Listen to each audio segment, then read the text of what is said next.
de Libéra, je suis coach PNL, je suis praticien en thérapie brève et hypnothérapeute. Alors aujourd'hui, je voudrais vous parler de l'hypnose. Vous parler de l'hypnose parce que je m'aperçois que à l'époque actuelle, nous avons encore beaucoup d'a priori, nous avons une vue de l'hypnose qui n'est pas du tout celle qui est dans la réalité. Les gens ont encore dans leur esprit que l'hypnose est quelque chose d'extraordinaire, alors que c'est quelque chose de tout à fait ordinaire et pour ainsi dire de tout à fait naturel. En fait, c'est quelque chose que vous vivez plusieurs fois tous les jours. Par exemple, lorsque vous allez quelque part et que vous traversez un endroit, que vous arrivez à destination, que vous avez croisé des gens que vous connaissez, qui vous connaissent et que vous ne les avez même pas vus tellement vous étiez concentré sur quelque chose, sur une idée, sur quelque chose qui vous tracassait par exemple ou qui a capté votre attention, sur laquelle vous focalisiez. C'est aussi par exemple lorsque vous regardez un film à la télé ou au cinéma, lorsque vous êtes pris dans l'émotion, que vous riez, que vous pleurez, vous êtes à ce moment-là dans un état d'hypnose. Donc effectivement c'est quelque chose de naturel, c'est quelque chose lorsque vous êtes dans une rêverie et que quelqu'un vous appelle et que vous sortez de cet état, vous étiez dans un état d'hypnose. Donc vous voyez, c'est quelque chose de naturel.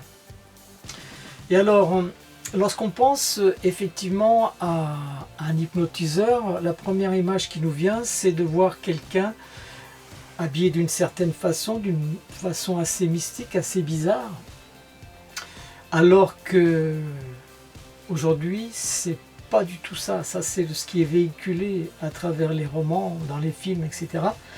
Et c'est aussi le côté spectacle, le côté ce qu'on voit lorsque on présente un show d'hypnose, où on voit des gens qui sont là, qui sont en train de faire des choses qui vous paraissent complètement anormales, et que ces gens sont manipulés, et en fait c'est pas du tout ça. Avant le spectacle, il y a tout un travail qui se fait, une préparation, et les gens qui sont dans le spectacle, les sujets qui sont dans le spectacle, qui sont participants, en fait ils sont là parce qu'ils ont envie de jouer, ils ont envie de participer, donc ils sont dans le jeu, ils sont d'accord pour faire ce qu'ils font. S'ils n'étaient pas d'accord, le spectacle ne se produirait pas, parce que avant même que ça fonctionne, il faut que le sujet veuille bien participer, parce que l'hypnose en fait c'est de l'auto-hypnose, il faut que la personne veuille adhérer au spectacle. Donc des tas d'idées fausses sont véhiculées, hein. Par exemple, en transe le sujet peut perdre conscience. Non, le sujet ne peut pas perdre conscience. Le sujet est focalisé vers le monde intérieur, vers son monde intérieur, mais aussi vers l'extérieur. C'est-à-dire que il est à la fois, il est conscient de ce qui se passe, il joue le jeu, donc il est à tout moment capable de sortir de cet état de transe, d'hypnose. C'est que l'hypnothérapeute peut faire n'importe quoi une fois que le sujet est hypnotisé.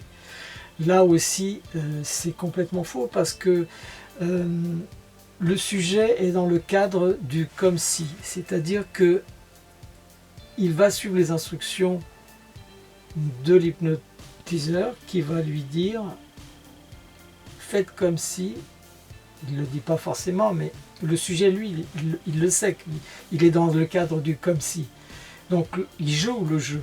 S'il veut rompre ce cadre du comme si, il sort du jeu, il n'est plus hypnotisé, il n'est plus en transe.